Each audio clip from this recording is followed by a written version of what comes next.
Hi friends, welcome to what a taste. So ఈ రోజు what a taste లో కొత్త రెసిపీస్ నేర్చుకోవడానికి నేను వచ్చేసాను జూబ్లీ హిల్స్ రోడ్ నెంబర్ 10 లో ఉంటున్న వివాహ భోజనము రెస్టారెంట్ కి. మరి ఇక్కడ చెఫ్ రాజు గారు వెయిటింగ్. ఆయన అడిగి తెలుసుకుందామా ఈ రోజు ఏం తయారు చేయబోతున్నారు. హాయ్ రాజు గారు. హాయ్ అండి. బాగున్నారా? చాలా బాగున్నాను. మీరు ఎలా ఉన్నారు? నేను కూడా సూపర్ గా ఉన్నాను. సో మరి ఇంతకీ ఈ రోజు మన వాట్ ఏ టేస్ట్ వ్యూయర్స్ కి ఏం తయారు చేస్తున్నారు? చిక్కుడుకాయ పకోడీ. చిక్కుడుకాయ పకోడీనా?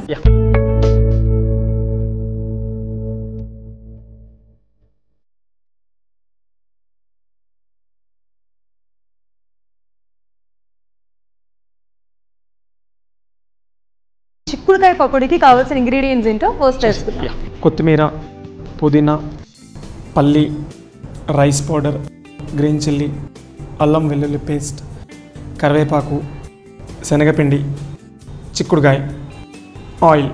సో స్టార్ట్ చేద్దామా రాజు గారు? స్టార్ట్ చేద్దామండి. మనం ముందుగా ఆయిల్ వేసుకుందామండి. వెజ్లో ఆనియన్ పకోడీనే ఫేమస్. నాన్ వెజ్లో ఇక చెప్పక్కర్లేదు, మనకి చికెన్తో అన్నిటితో పకోడీలు తయారు చేస్తూనే ఉంటారు. బట్ వెజ్లో ఇంకొక కొత్త స్పెషల్ని ఈరోజు మీకు అందిస్తున్నారనమాట. సో ఎస్, మనం చిక్కుడుకాయ వేసేసుకుందామండి. అల్లం వెల్లుల్లి పేస్ట్ వేసుకుందాం. అల్లం వెల్లుల్లి పేస్ట్. ఓ, మనకి ఈ పకోడీ తయారు చేసేటప్పుడు కూడా అల్లం వెల్లుల్లి కొంచెం అండి. ఓకే, దీనికి కంప్లీట్గా సరిపడా కొద్ది తక్కువ తీసుకుని ఇబ్బంది ఏం లేదు. సాల్ట్ తక్కువే తినాలి అంటారు కాబట్టి తక్కువ తినొచ్చు. బట్ సమ్మర్ కదా, సో తక్కువ తిన్నా పర్లేదు. బట్ నేనైతే కరెక్ట్గానే వేసుకుంటాను. ఓకే, చెఫ్స్ కాబట్టి ఆబ్వియస్గా కరెక్టే వేస్తారు. పడిపోతుంది ఆటోమేటిక్గా అలా చేస్తారు. అలాగే చిల్లీ పౌడర్ అండి. ఇది కొంచెం తక్కువ క్వాంటిటీలో తీసుకోవాలి, ఎందుకంటే పకోడీ నీట్గా బ్రౌనిష్ కలర్ రావాలండి. అంటే మనకి కారం ఎక్కువ వేస్తే నూనెలో వేగే కొద్దీ ఇది బ్లాక్ కలర్ అయిపోతుంది కాబట్టి కారం వీలైనంత తక్కువ వేసుకుంటే చూడడానికి బాగుంటుంది. కొంచెం తక్కువనే తీసుకోవాలండి, మరి ఎక్కువ అవసరం లేదు. తక్కువ క్వాంటిటీ సరిపోతుంది. అలాగే ధనియాల పౌడర్, ఇది కూడా చాలా తక్కువ క్వాంటిటీ తీసుకోవాలి. ఎందుకు అలాగా? ఇది కూడా సేమ్ బ్లాక్ వస్తుంది. బ్లాక్ వస్తుందా ధనియా పౌడర్ కూడా? లైక్ చేసే వాళ్ళు వద్దనుకుంటే దీన్ని అవాయిడ్ చేసుకున్నా ఇబ్బంది ఏం లేదు. బట్ పర్లేదు, నాకు నేను తినంటాను కాబట్టి నాకు నడుస్తుంది. నేను కూడా తింటాను, నాకు కూడా నడుస్తుంది. ఓకే, ధనియాల పౌడర్ కొంచెం లైట్ గా తీసుకుంటానండి, కొద్దిగా ఫ్లేవర్ కోసం. అంటే కొద్దిగా కొత్తిమీర, పుదీనా ఇప్పుడు వేసుకుందామండి మనం. పుదీనాని కూడా ఆల్రెడీ చేసి అలా ముందరే పెట్టేసుకునేది. మనం తయారు చేసుకునేటప్పుడు కడిగేసి తయారు చేసుకుంటే మంచిది.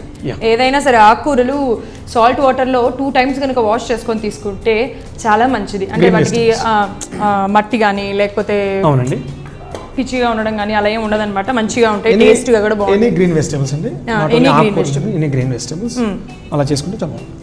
అలాగే కొద్దిగా కొత్తిమీర వేసుకుందాం మనం. ఓకే, గ్రీన్ చిల్లీస్ కొంచెం ఎక్కువ తీసుకున్నా ఇబ్బంది ఏం లేదండి, బాగుంటుంది. ఎందుకంటే మనం ఇక్కడ కారం తగ్గిస్తున్నాం కాబట్టి గ్రీన్ చిల్లీస్ ఫ్రై అవుతుంది కాబట్టి మీకు ఒకేసారి హెవీ స్పైస్ అనేది తగలదు, లైట్ గా తగులుతుంది.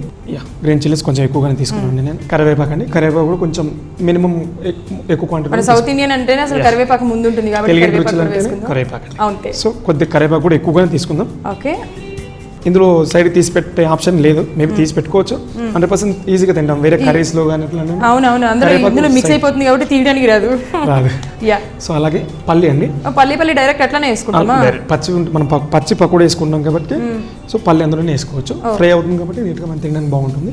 పల్లి కూడా కొంచెం ఎక్కువగానే తీసుకుంటున్నాను. తినేటప్పుడు కొంచెం హాట్ గా తినేటప్పుడు వేడిగా తీసుకున్నప్పుడు పల్లీలు వేగుతాయి కాబట్టి మంచి క్రిస్పీగా అవుతాయి. ఇప్పుడు దీంట్లో పల్లీలు వేసుకుంటున్నాము, ఒకవేళ ఇంట్రెస్ట్ ఉంటే జీడిపప్పులు కూడా వేసుకోవచ్చు కదా.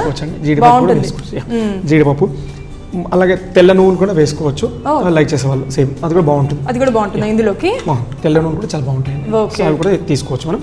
బట్ నేనైతే పల్లి తీసుకున్నాను, కొద్దిగా పల్లీలు ఎక్కువగానే తీసుకుందామండి. ఒక 3 tablespoons అనుకోండి.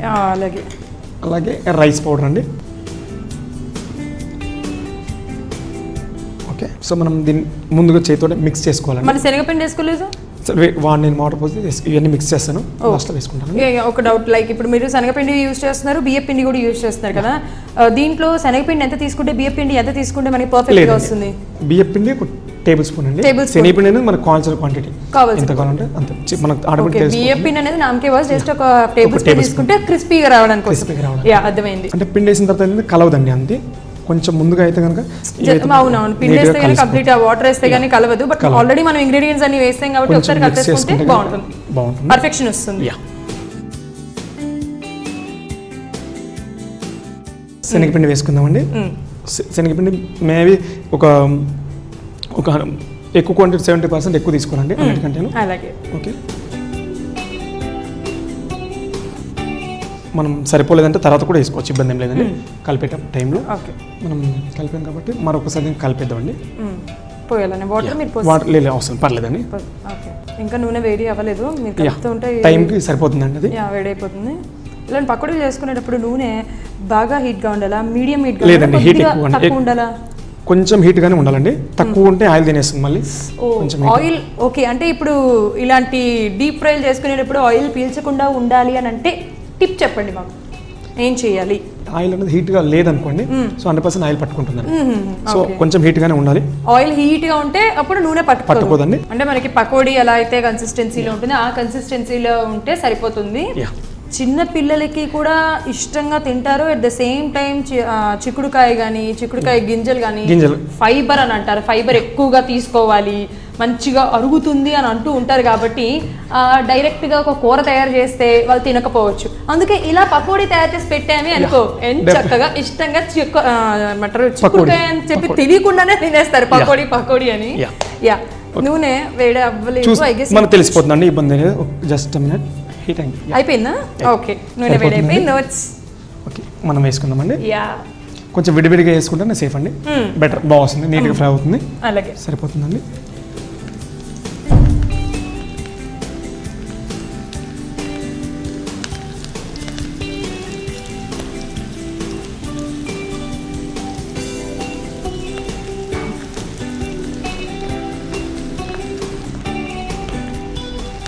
కొంచెం కలుపుకుందామండి మనం.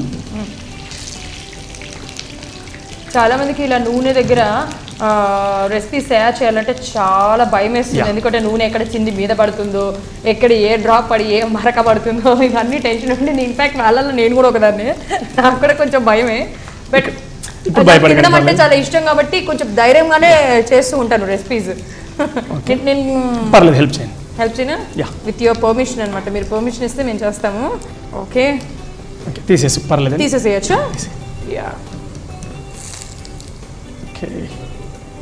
క్రిస్పీగా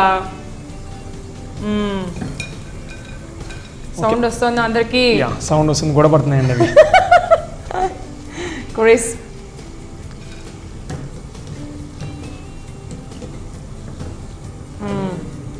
ఓకే. యా, ఇప్పుడు ఇంకొక వాయి ఉందా మనకి? యా, అయిపోయిందండి. సో అలా సైడ్ పెట్టేసాను, పర్లేదు. చాట్ మసాలా వేసుకుందామండి. కొంచెం హీట్గా ఉన్నప్పుడు పకోడీ అనేది హీట్ ఉన్నప్పుడు చాట్ మసాలా వేసుకుంటే నీట్గా పట్టుకుంటుంది అంతా. అలాగే. ఓకే, కొంచెం. సో మనం చాట్ మసాలా యాడ్ చేసుకున్నాం, సరిపోయిందండి. సో ప్లేట్ ఇస్తే ప్లేట్లో తీసుకుందామండి. అలాగే నీట్గా వేసుకుంటేనే అసలు మా వాళ్ళకి క్రిస్పీగా ఉంది అని స్పెషల్గా చెప్పక్కర్లేదు. సో రెడీ అండి. టేస్ట్ ఎలా ఉంది అని మాత్రం చెప్తాను. ఓకే, సో రెడీ అయిందండి. వేడి వేడి చిక్కుడుకాయ పకోడీ. సో టేస్ట్ చేసి ఎలా ఉంది చెప్పండి.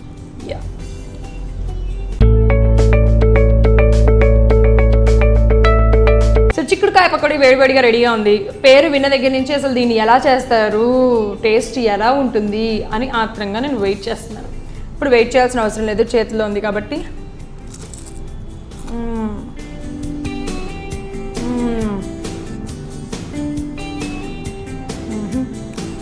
ఆహా, సూపర్, వాట్ ఏ టేస్ట్ అనిపించింది సీరియస్గా. అలా చాట్ మసాలా స్ప్రింకిల్ చేస్తే కొంచెం పులుపులుగా, చాలా క్రిస్పీగా, ఎంతో టేస్టీగా, సూపర్ అంటే సూపర్గా ఉంది. అదిరిపోయింది, చాలా చాలా బాగుంది రాజు గారు. థ్యాంక్ యూ అండి. అదర కొట్టేశారు.